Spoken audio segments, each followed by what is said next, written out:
नमस्कार, times of Swaraj में आप सबों का स्वागत है और मैं हूं संतोष सिंह। देखिए, एसी कमरे में बैठकर कंप्यूटर के कीबोर्ड के सहारे अगर आप कह सकते हैं कि किसी प्रोजेक्ट को या किसी मिशन को प्राप्त करना चाहते हैं तो ये तय मानिए कि वह मिशन कभी सफल नहीं होगा।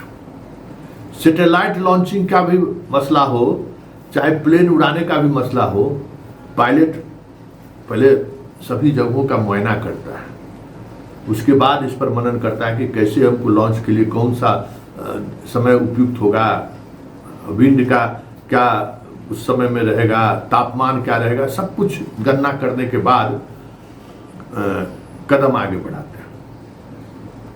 और जो कोई इस तरीके के होमवर्क में ढिलाई बरतते हैं या गड़बड़ी होती है, वहां फिर करता है।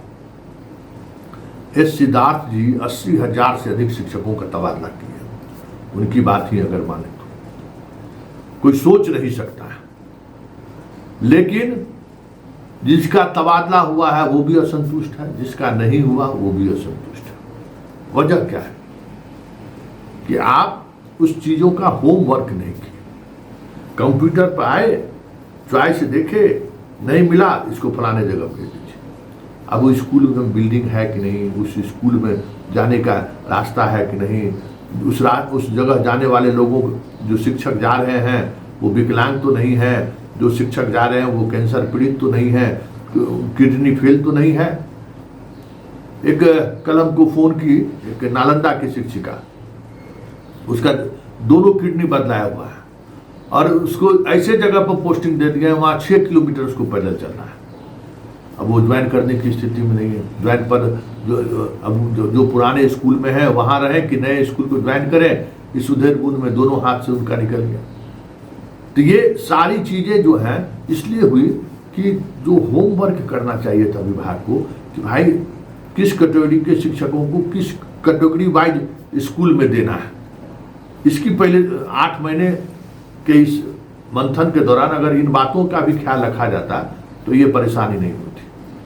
और ये परेशानी अब हेड टीचर के मामले में भी हो गया। हजारों हेड टीचर ज्वाइन करने की स्थिति में नहीं है।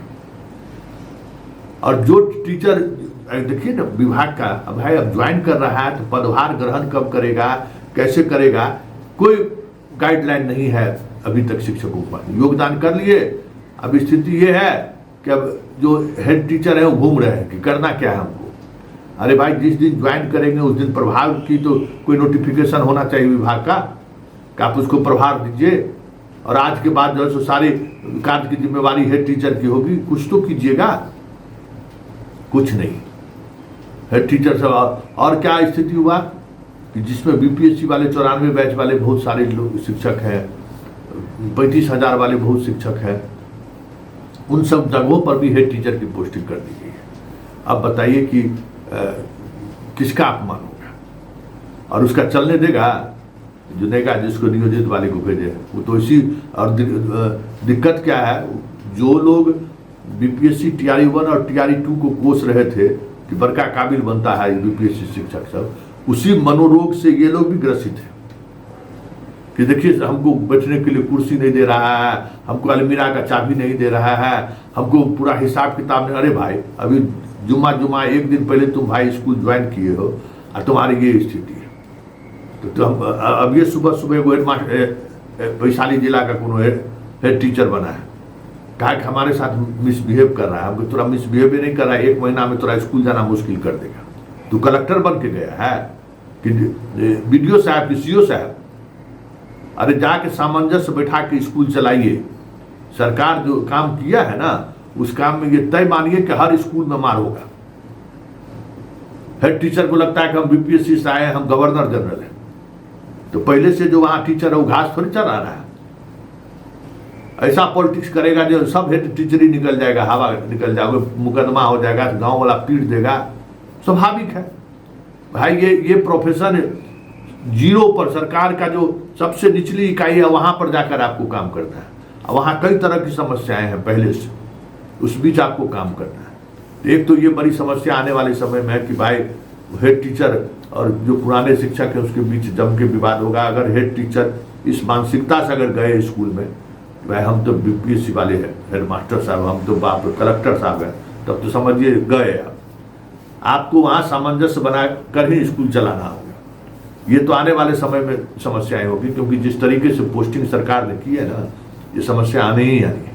चाहे हेड टीचर हो चाहे हेड मास्टर हो, घर से अगर 500 किलोमीटर 200 किलोमीटर दूर भेज दीजिएगा, उससे ये काम चलने वाला नहीं है। दूसरी बात, अभी देखिए ये राकेश जी है, इनका गोपालगंज के विकलांग है, 2 मोटरसाइकिल से गए ज्वाइन करने के लिए, बड़ा खुश थे कि हम हेड टीचर बने हैं, जा रहे हैं ज्वाइन करने के लिए। स्कूल में भी उसी तरीके की तैयारी थी, फोन कर दिए थे, पूरा फूल उल से जैसे पूरा स्कूल को सजा के रखा गया था। जनाब जब पहुंचे तो 6 किलोमीटर तक इस स्कूल पर जाने के लिए रास्ता ही नहीं है।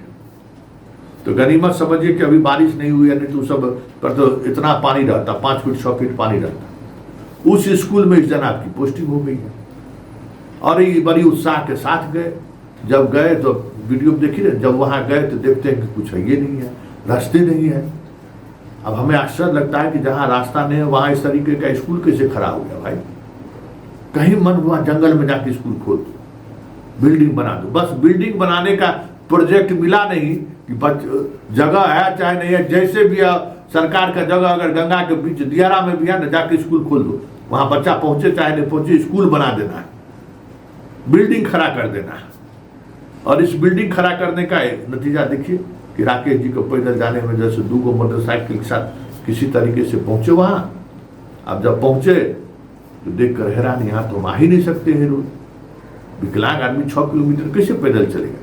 जिस तरीके से पाठक जी व्हील चेयर पर चलने वाले सबको भी पोस्टिंग कर दिए थे दियारा इलाका में, गाँव जहाँ जाने के लिए सड़कें नहीं था। औरंगाबाद के आदमी को पूर्णिया पोस्टिंग कर दिए थे। तो भाई ये तभी होता है ना जब आप कंप्यूटर पर बैठ के जैसो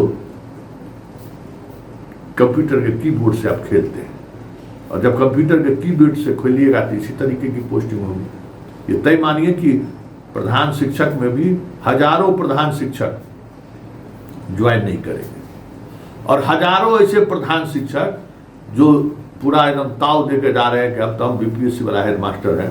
वो समझिए कि 6 महीना के अंदर जो है 2-4-5 गो मुकदमा, पिटाई, सर फरोवल सब चीज करा के जिला शिक्षा पदाधिकारी के कार्यालय में त्रहिमाम करते हुए दिखे तो कोई बड़ी बात नहीं। चलते चलते जरा मास्टर साहब की बात सुन लीजिए, बहुत दुखी है, कह रहे हैं कि सर अब नौकरी करने का क्या मतलब है। गुहार लगा रहे हैं विभाग से कि अब हमको मुक्ति दे दीजिए, हम जहाँ हैं वहीं जाना चाहते हैं। जरा सुनिए राकेश जी क्या कर रहे हैं।